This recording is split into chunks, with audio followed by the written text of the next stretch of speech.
Hay señales en la naturaleza que avisan al hombre del peligro.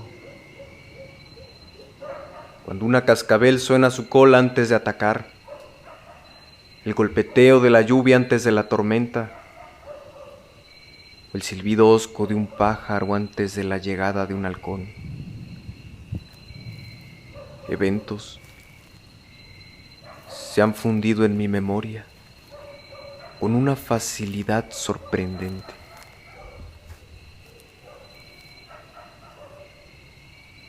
Tengo un relato sometido a la intemperie, al vacío, al olvido. La primera vez que escuché esa historia fue en el 59, cuando él dejó esta tierra. Ese año enterramos a mi abuelo y sentí que una parte de mí jamás volvería, pero lo olvidé pronto, como todo niño. La historia comenzó en 1915. La revolución había alcanzado a Tepoztlán.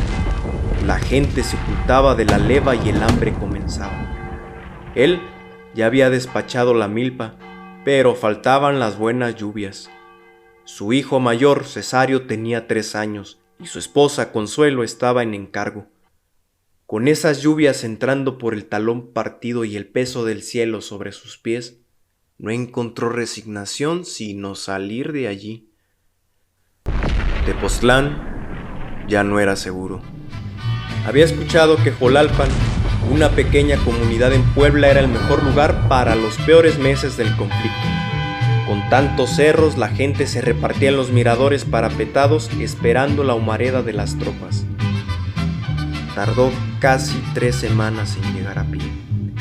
Abundaban campesinos, así que él daba yunta con bueyes todo el día en relativa tranquilidad. Una mañana, mientras sujetaba el barzón, un paisano le reveló la buena. El ejército abandonaba Tepoztlán. Dejó a su familia encargada en la choza de zacate que había juntado en el cerro y acabó al grueso de Cañabrava y emprendió el viaje de regreso en compañía de otros 2 varones, con los mismos guaraches con los que se había ido. Tepoztlán estaba desierto. Las familias que quedaron vivían escondidas en el cerro. Algunas estaban muriendo de hambre. Uno siempre imagina que eso pertenece a una ficción distópica. Pero el maíz fue saqueado. Se hicieron tortillas de quelites y los más avesados corrían por hierbas comestibles y cocían un caldo con los cueros viejos para talabartería. Los pequeños no podrían recordar que el primer sabor de carne que tuvieron en la boca fue el de la carroña de lo que con suerte fue una vaca. Fortino llegó tras la inmensa caminata y se aventuró a los campos intactos hasta el día de hoy. En ella estaba su milpa intacta.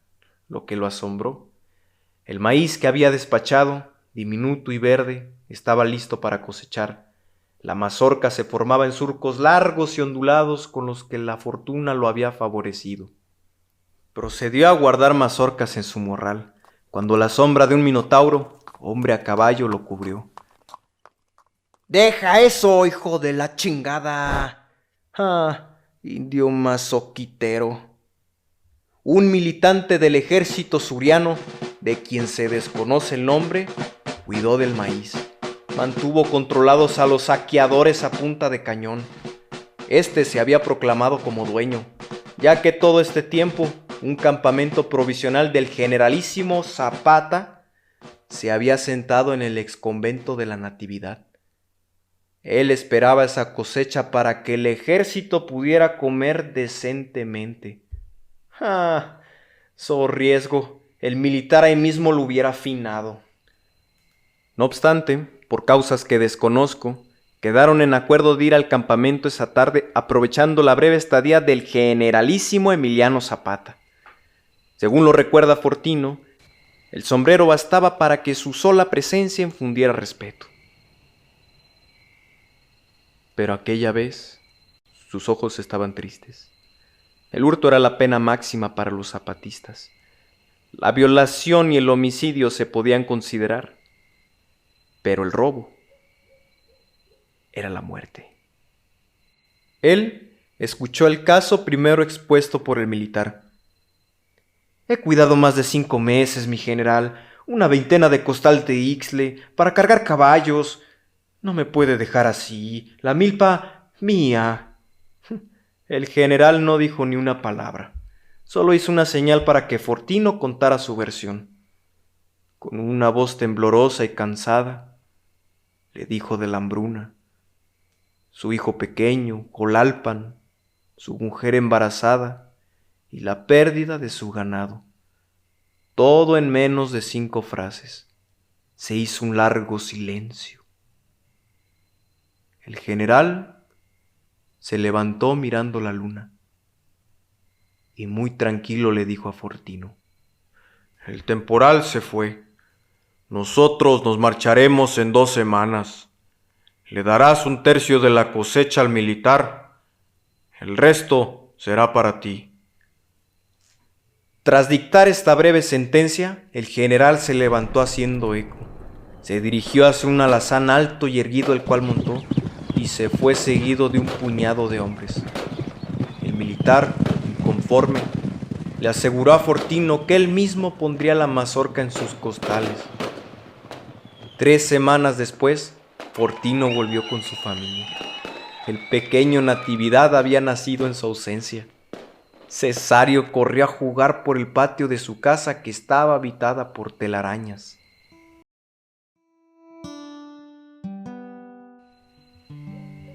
Me pregunto, ¿qué pasará con la memoria de mi familia?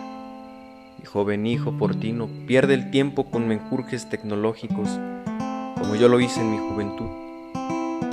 Esa tarde visité la tumba de Fortino, Cesario y mi padre, Natividad, quien murió hace 2 semanas. Murió senil y dicen que en su último recuerdo le pidió a mi hermana, quien confundió con doña Consuelo, su madre, que lo tapara por el frío. Pidió un huevo frito y un jarro con agua. Cuando ella volvió, él había dejado de respirar. No le hablé por más de 15 años, cuando me mudé a la ciudad. Ya no recuerdo por qué nos disgustamos.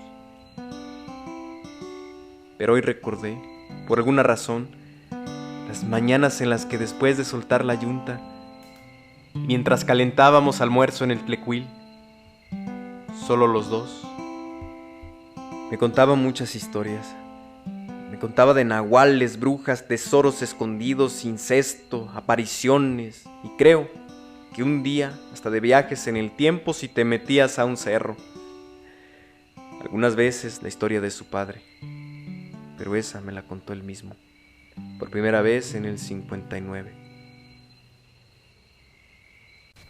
Me decían que estuviera orgulloso de nuestra tierra, del maíz y del trabajo.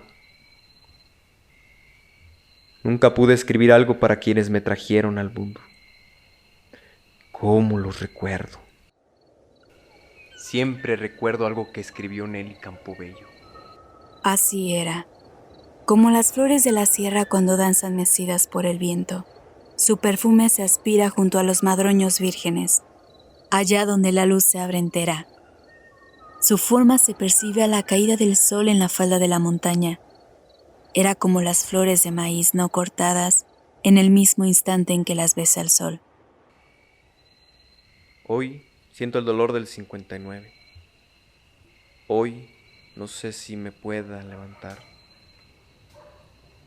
Una herida que no pensé que tuviera. Lo que sé es lo que viene. Ese legado son las raíces. Es la vida.